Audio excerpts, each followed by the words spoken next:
Ada seorang pemuda ditawari jadi ketua lingkungan atau pelayan umat lainnya. Dia sadar itu tidak ada profitnya, tidak ada keuntungan secara materialnya. Maka pemuda itu berkelit, nanti saja, saya masih muda, saya masih perlu belajar banyak hal. Ketika dia sudah menikah ditawari lagi, oh ya kamu jadi pengurus lingkungan, nanti saja, saya masih mengurus anak-anak saya kecil-kecil ini.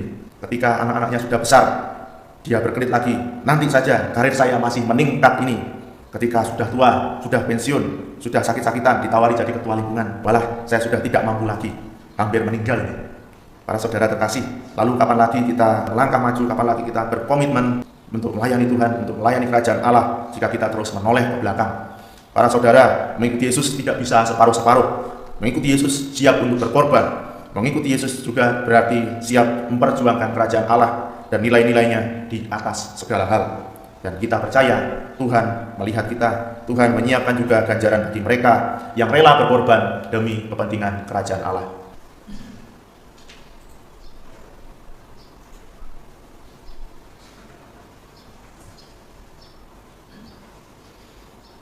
Dalam nama Bapa dan Putra dan Roh Kudus. Amin.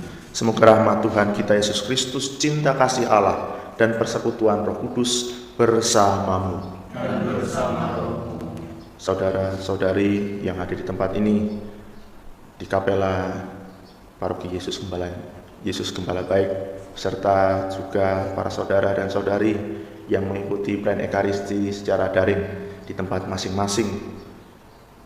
Semoga kita senantiasa sehat selalu, semoga kita senantiasa penuh damai dan sukacita dari Tuhan. Hari ini Tuhan Yesus menyapa kita lewat sabdanya, bagaimana mengikuti Yesus itu perlu pengorbanan. Mengikuti Yesus itu perlu meninggalkan banyak hal. Mengikuti Yesus memerlukan komitmen. Para saudara terkasih, sadar bahwa kita seringkali lemah. Awalnya penuh dengan semangat berkobar-kobar, tetapi di tengah-tengah jalan kita seringkali komitmen kita melemah. Komitmen kita mulai meragu-ragukan. Seperti halnya pemuda yang hendak mengikuti Yesus, tapi menoleh ke belakang, tapi ingin mengurusi keluarganya lebih dahulu, tapi ingin mengikuti Yesus, tetapi menjanjikan hal yang tidak pasti. Mari kita di awal perayaan Ekaristi ini kita membangun sikap tobat atas segala dosa dan kesalahan kita, atas kelemahan-kelemahan kita dalam berkomitmen. Kita mohon ampun di hadapan Tuhan. Para saudara terkasih, baik yang hadir di Kapela Paroki Yesus Gembala Baik ini maupun yang sedang mengikuti misa secara daring di tempat masing-masing, pertama-tama perkenankanlah saya memperkenalkan diri. Saya Romo Lintang, misionaris SVD, anggota Serikat Sabda Allah, sekarang sedang bertugas di Mozambik, Afrika Tenggara, dan saat ini saya sedang menjalani libur sebagai misionaris, menuntut hak asasi misionaris, yakni liburan. Saya berlibur sampai ke paroki tempat saya pernah dititipkan ini, yakni di Yesus Gembala Baik, dulu sebagai frater tahun pastoral. Para saudara terkasih, kalau kita sedang mengemudi, hal yang pantas dilakukan adalah fokus ke depan. Hal yang pantang dilakukan adalah menoleh ke belakang. Oleh karena itu di mobil kita, di motor kita itu ada kaca spion untuk kita melihat situasi di belakang sambil kita tetap fokus mengarahkan pandangan ke depan. Seorang teman mempersiapkan diri dengan baik untuk tes mengemudi. Ketika tes, singkat cerita dia dinyatakan gagal karena dalam tes dia diminta untuk jalan mundur, untuk mengemudi mundur atau parkir mundur. Waktu itu dia spontan lihat ke belakang, dia tidak lihat spion, dia toleh ke belakang. Tapi ya oleh karena itu dia dinyatakan gagal karena dia menoleh ke belakang. Mengemudi itu siap berkonsentrasi melihat ke depan. Kalaupun kita perlu melihat belakang, ada kaca spion, bukan lantas ketika kita jalan ke depan kita toleh ke belakang. Para saudara terkasih, hari ini kita mendengar dalam Injil tentang orang yang mengikuti Yesus. Orang-orang yang mengikuti Yesus di tengah-tengah jalan. Ada orang yang ingin mengikuti Yesus tetapi ingin menunda dulu mengubur bapaknya. Saya ingin mengubur bapak saya terlebih dahulu. Mengubur orang tua, para saudara terkasih, merupakan tindakan yang saleh, amat terpuji. Tetapi mengapa sabda Yesus begitu keras kita dengarkan pada pagi hari ini? Dia orang itu berkata, Tuhan, izinkanlah aku pergi dahulu, menguburkan orang tuaku. Jawab Yesus apa? Biarlah orang mati mengubur orang mati, tetapi engkau pergi dan wartakanlah kerajaan Allah. Ketika didengar, hati saya sebagai seorang anak juga tersinggung. Itu kata-kata yang kalau kita cerna mentah-mentah itu kasar sekali para saudara. Tetapi mari kita melihat pada konteksnya.